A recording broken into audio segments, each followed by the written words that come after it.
आइए दोस्तों, आपको एक रूबरू कराते हैं एक ऐसी अनगढ़ंत सच्चाई की घटना पर आधारित सुलेखा की खूनी स्क्रिप्ट। उत्तर प्रदेश के शहर फतेहपुर का एक मोहल्ला है मिस्रिया मऊ। इसी मोहल्ले में राजेश साहू अपने परिवार के साथ रहता था। उसके परिवार में पत्नी के अलावा 2 बेटे और 1 बेटी थी जिसका नाम था सुलेखा। राजेश एक घी का व्यापार करता था छोटा मोटा। फतेहपुर शहर के आसपास गांव-गांव जाकर घी लेता और फतेहपुर शहर जाकर उनको बेचता। उससे जो उसे मुनाफा होता उसी से अपने परिवार का खर्च चलाता था, जैसे कि गुजर बसर हो रही थी। राजेश साहू की बेटी थी जो सुलेखा, वह सुंदर होने के साथ साथ थोड़ी चंचल भी थी।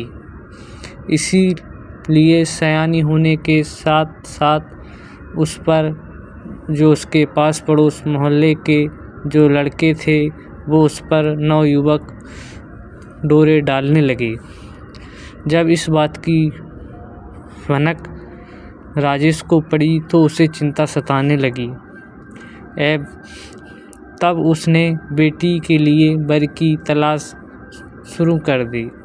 थोड़ी भागदौड़ के बाद उसे सदर कोतवाली के मोहल्ला बक्सरपुर राधानगर के एक लड़का मिल गया। लड़के का नाम राजू प्रसाद साहू था।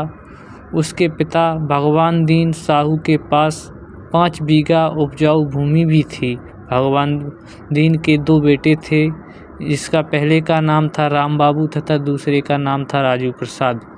राम बाबू का विवाह हो चुका था, वह परिवार सहित अलग रहता था। राजू के पिता खेती किसानी करता था। बातचीत शुरू हो गई तो राजू और सुलेखा का रिश्ता पक्का हो गया। फिर जल्द ही दोनों में शादी कर दी गई। राजू सुंदर पत्नी पाकर बहुत खुश था, जबकि सुलेखा अपने सांवले व दुबले पतले पति से खुश नहीं थी। शादी से पहले उसके मन में पति की जो छवि थी, राजू उसमें कहीं भी फिट नहीं हो पा रहा था। लेकिन वह विवाह हो गया था, इसलिए मजबूरी में उसके साथ तो रहना ही था। शादी के 3 साल बाद सुलेखा ने एक बेटी को जन्म दिया।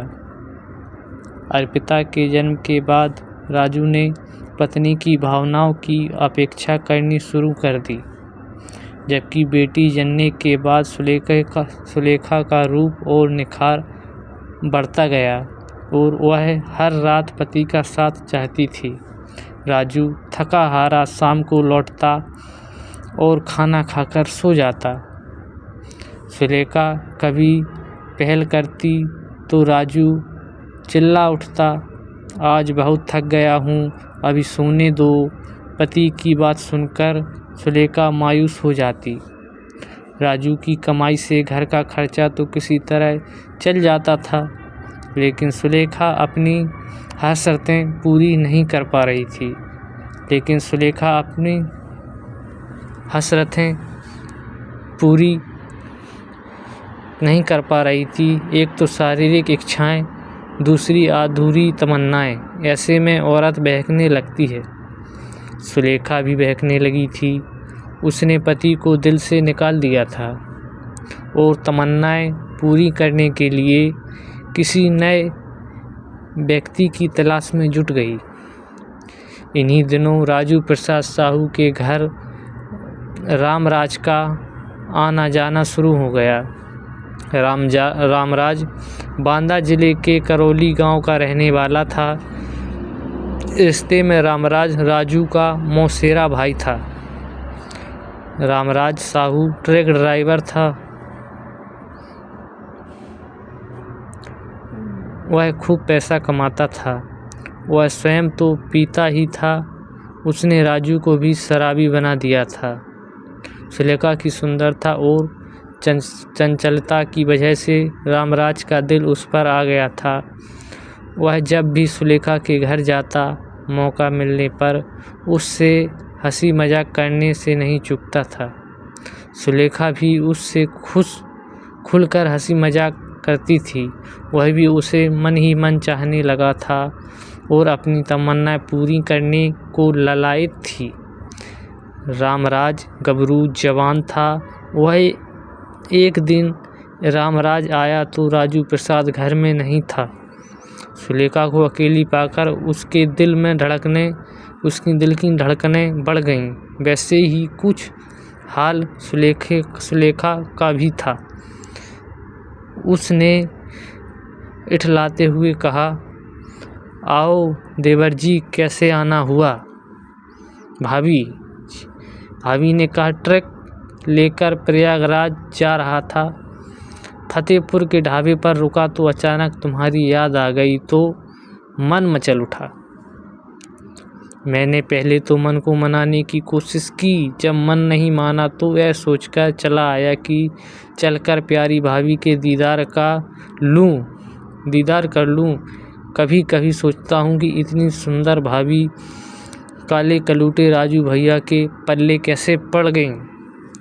अपना पना नसीब है देवर जी, मेरी तकदीर में यही लिखा था। सुलेखा ने लंबी सांस लेकर कहा। सुलेखा के इस जवाब से रामराज को लगा कि उसका तीर सही निशाने पर लगा। वह उसके एकदम करीब आकर बोला, नसीब अपने हाथ में होता है भाभी। मैं अपने से प्यार करता हूँ, कोई पराया तो नहीं हूँ। वैसे भी मैं ना जाने कब से तुम्हारी खूबसूरती का दीवाना हूँ। देवर जी, यह दीवानापन छोड़ो और अब चुपचाप चले जाओ। कहीं वह आ गए तो पता नहीं क्या सोचेंगे। सुलेखा ने उसकी आंखों में झांकते हुए कहा। रामराज ने उसे बाहों में भरकर कहा, भाभी मैं चला तो जाऊंगा पर खाली हाथ नहीं जाऊंगा। आज तो तुम्हारा प्यार लेकर ही जाऊंगा। सुलेखा को बाहों में भरते ही उसने उसके साथ छेड़छाड़ शुरू कर दी थी। सुलेखा ने उसकी इस हरकत का कोई विरोध नहीं किया, बिल्कुल भी। इसकी वजह यह थी कि वह भी यही चाहती थी। उसके मुस्कुराते हुए कहा, भूखे भेड़िए की तरह क्यों टूट पड़े हो? थोड़ा सब्र से काम लो, दरवाज़ा खुला है। वैसे भी तुम जो कर रहे हो वह ठीक नहीं है। रामराज समझ गया कि सुलेखा को कोई आपत्ति नहीं है। इसका उसने पूरा फायदा उठाया और अपने तथा सुलेखा के बीच की दूरियां मिटा दी। इस तरह सुलेखा के कदम एक बार बहके तो बहकते ही चले गए। मौका मिलते ही इमराज सुलेखा के घर आ जाता। सुलेखा भी उसका हर तरह से सहयोग कर रही थी। इसकी वजह यह थी कि वह उसके पति से हर मायने में 21 था। सुलेखा ने रामराज से अभेद रिश्ता बनाया तो उसकी हर तमन्ना पूरी करने लगा। वह उसकी आर्थिक मदद तो करता ही था, उसके लिए नई साड़ियाँ व अन्य सामान भी लाकर देता था। चोरी छिपके सालों तक चलता रहा। आखिर जब तक उनका गलत संबंध छिपा रहता, वे समय के साथ लापरवाह होते गए। परिणाम स्वरूप एक दिन राजू प्रसाद ने दोनों को आपत्तिजनक स्थिति में देख लिया। फिर तो उसे समझते देर नहीं लगी कि उनके बीच यह खेल काफ़ी दिनों से चल रहा है। 25 मार्च 2021 की रात राजू प्रसाद ने एक बार फिर सुलेखा को और इमराज को आपत्तिजनक स्थिति में देख लिया। रामराज तो भाग गया, लेकिन सुलेखा कहाँ जाती। राजू ने सुलेखा को बेतहाशा पीटा और जमकर गालियाँ सुनाईं। होली के एक दिन पहले यानी 27 मार्च को भी राजू ने सुलेखा को पीटा था। पीटने के बाद वह घर के बाहर शराब पीने चला गया। उसके जाने के बाद सुलेखा ने अपने प्रेमी रामराज से मोबाइल फ़ोन पर बात की और उसे दुम दबाकर भाग जाने का उलाहना दिया।